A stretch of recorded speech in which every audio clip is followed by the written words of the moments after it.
De la ciudad de Rosario. ¿Cómo estás, Eduardo? Gracias por atendernos. ¿Qué tal? Buen día a la audiencia. ¿Cómo estás, Bueno, César? te dejé tiempo para requintarte, decían las viejas en la época mía, ¿no? Para pintar, para peinarme, Sí, porque un pensé poco. que era telefónico exclusivamente. No, vos sabés que estamos aprendiendo acá que sale más claro la nota, digamos, el audio por Meet que por teléfono. ¿Viste? Por teléfono tenemos muchos inconvenientes, lamentablemente. Pero bueno, te cuento que hoy es una mañana atravesada por algunas cuestiones que tienen que ver por la editorial nuestra, que decíamos qué cosas no queremos, o sea, qué Estado no queremos, qué política no queremos, qué ausencia del Estado o retiro del Estado no queremos. Después charlamos con el secretario general de Villa Constitución de la UOM, ¿no? Que charlamos mucho sobre la destrucción acelerada de puestos de laburo que hay, puestos de laburo calificados que la verdad que a mí me sorprendió lo que cobran, porque cobran mucho menos de lo que uno piensa. Nos decía que un promedio de 900 lucas, más o menos un sueldo, ¿no? Un tipo calificado, como es un metalúrgico. Y recién hablamos con otro amigo también, conocido tuyo, el Tati Restaño, sobre la importancia de que los jóvenes abracen la política. Y vos sos un tipo joven también, ¿no? Y por eso siempre nos gusta charlar contigo. ¿Cómo ves eso, digamos, ¿no? La necesidad de que la política, de alguna manera, que es lo que ponderamos desde acá, desde nuestro ámbito de militancia también, se reconcilie de alguna manera, se ponga más en sintonía con las necesidades populares, con lo que sufre el tipo de a pie, el tipo común, ¿no? Bueno, yo soy de la idea de que la política en general y la política de los sectores del campo nacional, de los sectores que se autoperciben como sectores populares, tiene que pasar a otra etapa, ¿no? Ujú, O recuperar viejas banderas, viejas ideas, que ujú, es la idea fundamentalmente de que la política vuelva a ser mucho más expresiva, más que representativa, ¿no? La idea de representación es una idea típicamente identificada con la democracia liberal, ¿no? La idea de que, bueno, está en nuestra constitución, de que el pueblo delibera a través de sus representantes, delibera, decide, toma decisiones a través de sus representantes. Y nosotros sostenemos otras ideas, ¿no? ujú. La idea de que la política no tiene que estar disociada de nuestra vida comunitaria, sino que tiene que haber una imbricación. La idea esta de la militancia política y la militancia social es una idea muy nacida al calor de la década de los 90, Mm, ¿no? Cuando el sistema político institucional abandonó la preocupación por lo social, abandonó la preocupación por los resultados que puede tener determinada política económica, abandonó la preocupación por integrar al conjunto, ¿no?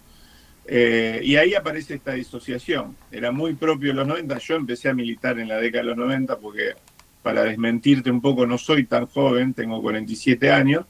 Empecé a militar con 14, 15 años en la secundaria, año 93, por esa época, y, y no tuve ningún tipo de participación en la política más partidaria, barra institucional, mm, hasta un primer intento en el 2000, 2001 en realidad, con el Polo Social del padre Luis Farinello, y recién uno puede decir que más activamente con la aparición en la escena pública nacional de Néstor Kirchner, ¿no?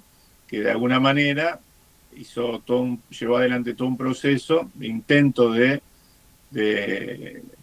reconciliación entre esos fenómenos, ¿no? La militancia política y la militancia social. Entonces, digo, esto era impensado antes de la década de los 90, ¿no? Militancia había una sola, después uno la tramita por distintos lugares. pero era todo militancia política. Y eso tiene que ver con eso, con un sistema político que no soportaba determinadas reivindicaciones. En el peronismo, que es el lugar de donde me identifico de toda la vida, esto aparecía como incluso más disociado aún, como había más distancia todavía, porque el peronismo institucional era el menemato. Y así fue como, y en nuestra provincia también fue testigo de ello, la época de Reutemann y compañía, como las viejas unidades básicas se iban convirtiendo en los barrios en comedores populares, ¿no? Porque aparecían otras demandas, se ampliaban, la demanda de asistencia alimentaria, etcétera, pero porque además la política dejaba de ser un lugar amigable para con las reivindicaciones populares, ¿no? Entonces, digo, parte de esa crisis sigue existiendo y esa distancia sigue existiendo a pesar de que en el medio apareció este proceso que abrió, ¿no es cierto?, Néstor Kirchner, pero no deja de existir todavía alguna de esa distancia y yo creo que la política tiene que tomar de eso, el movimiento nacional tiene que tomar nota de eso, el peronismo sobre todo tiene que tomar nota de eso y recuperar esa idea de ser mucho más expresivo que representativo. Y expresar no es representar, como decía antes, expresar es integrar con protagonismo. ¿A quiénes? Al movimiento obrero organizado, a las organizaciones comunitarias, al mundo de las cooperativas y de las mutuales, al mundo de la producción, a los pequeños empresarios, los empresarios nacionales, a todo lo que está amparado desde nuestra realidad concreta, que hoy además para la mayoría de los que nombré es muy asiaga, ¿no? Entre esa época que vos reivindicás, de la interpelación de Néstor sobre la política, digamos, ¿no? De ese proceso que se armó ahí, y esta época de hoy en la cual también se ve interpelada la política, de otra manera, por derecha en este caso, ¿qué similitudes ves? ¿Qué cosas te hacen acordar o sentís que se parecen de alguna manera? Yo creo que lo que hay es, de alguna manera, una distancia Mm, muy importante de grandes sectores de la población con la política y el resultado electoral que llevó a Javier Milei a la ujú, presidencia de la ujú, Nación es expresión de eso.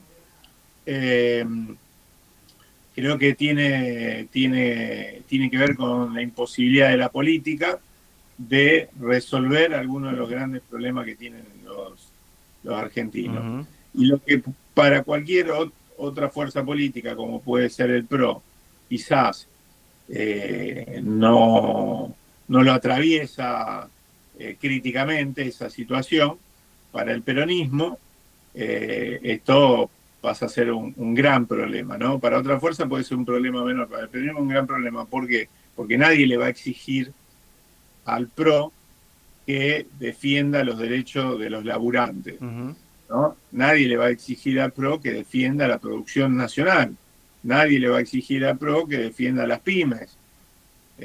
Básicamente porque nuestro pueblo es un pueblo muy inteligente y sabe qué puede esperar de cada fuerza política. Cuando el pueblo argentino o grandes sectores de nuestra sociedad se frustraron durante la última experiencia de gestión del peronismo, no fue amplio sector, esos amplios sectores de la sociedad, y eso además uno puede ver cómo fue la elección en cada uno de los grandes centros urbanos, y ese electorado de los barrios donde generalmente, históricamente, se votaba al peronismo, o se ha votado al peronismo, ese electorado no fue a votar a Patricia Bullrich, ¿no? En las elecciones generales, porque ya tenía una percepción de quién era Patricia Bullrich. Fue a buscar lo nuevo. Alguien que además insultaba a quienes mm. aparecían como responsables de esa situación, etcétera, etcétera. Yo tengo para mí que sin demasiada expectativa sobre lo que planteaba en un montón de otros aspectos, sin escucharlo demasiado, sino más como un revulsivo que otra cosa, ¿no? Eso no quiere decir que hoy, a la luz de un año de gestión, esta gestión no tenga, o Javier Milei no tenga todavía apoyo popular. Sí, claro, la tienen. Algunos se habrán decepcionado, otros no. Pero indudablemente una parte del electorado fue a buscar eso, un revulsivo, una forma de decir, che, bueno, hasta acá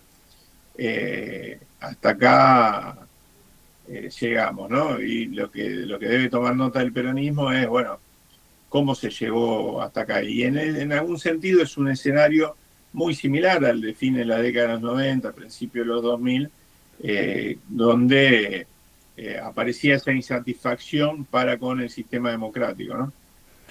¿Qué tal, Eduardo? ¿Cómo andas? Pablo Benito te saluda. ¿Cómo estás? ¿Cómo estás?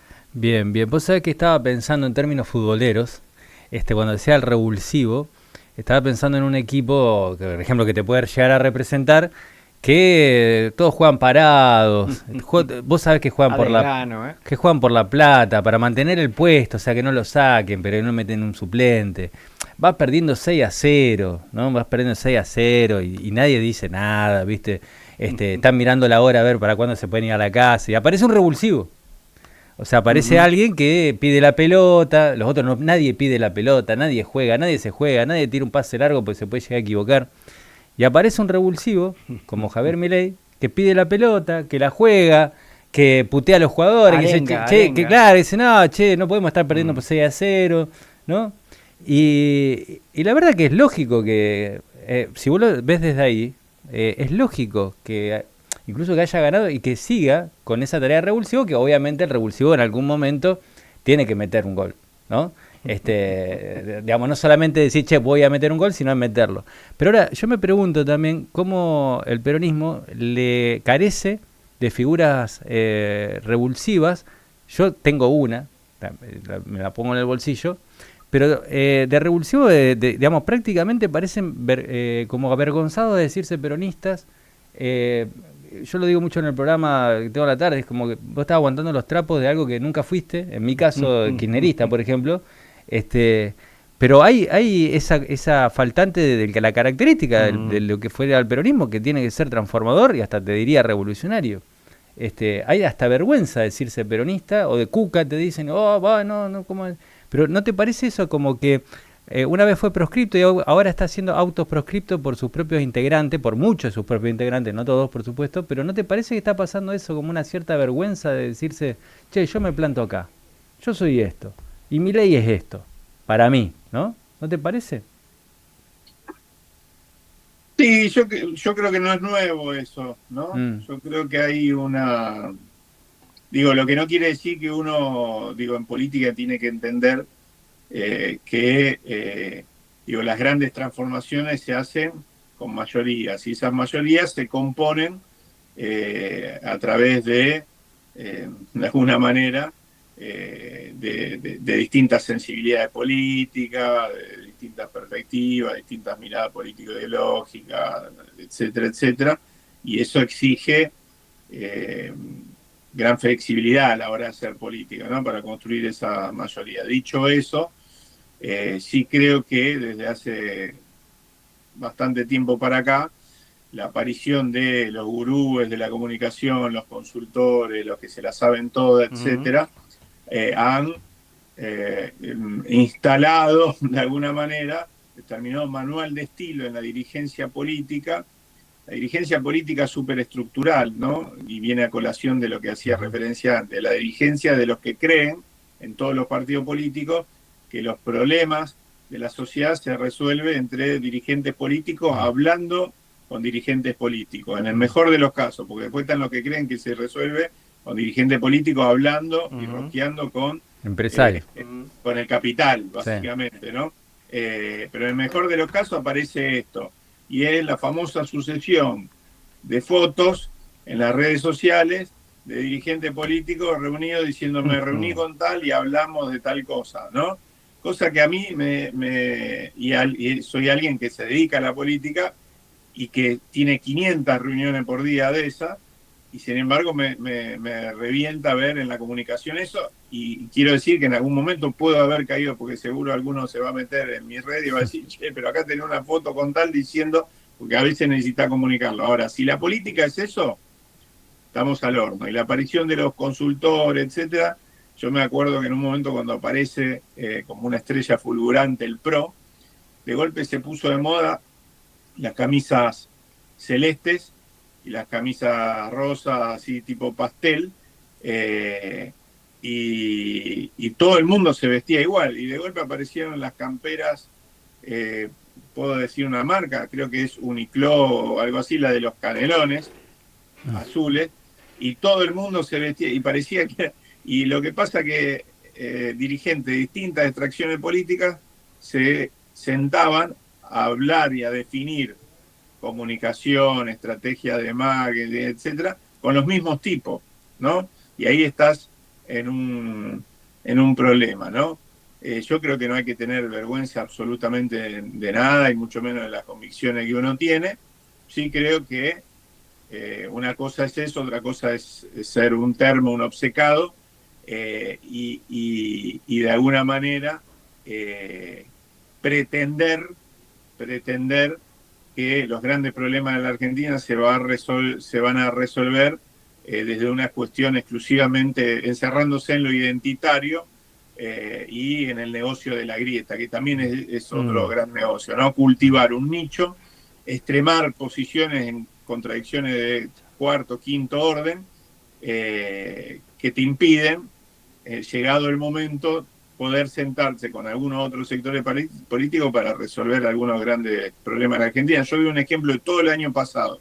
Durante todo el año pasado intentamos construir mayorías distintas a las que quería construir el oficialismo en la Cámara de Diputados, y nos encontramos con, la verdad, cuando vos hablabas en privado, entre comillas, o en reuniones que no eran públicas, con bancadas de las más diversas de la oposición, incluso de algunos sectores de la oposición que se autodefinen como dialoguistas, llegábamos a acuerdos muy firmes que después no se podían trasladar ni al recinto, ni a las comisiones, ni a la pública, porque una parte de la dirigencia política argentina te dice, no, lo que pasa es que yo salgo en una foto con vos, digo, y vale es una promoción válida para toda la fuerza política, pasaba con dirigentes de nuestro espacio también, no con tal, sentémonos, rosquiemos, pero no podemos trasladar eso a la pública porque nuestro electorado, nuestro activo militante nos exige que con tal o cual no me pueda sentar. Y yo la verdad que si me tengo que sentar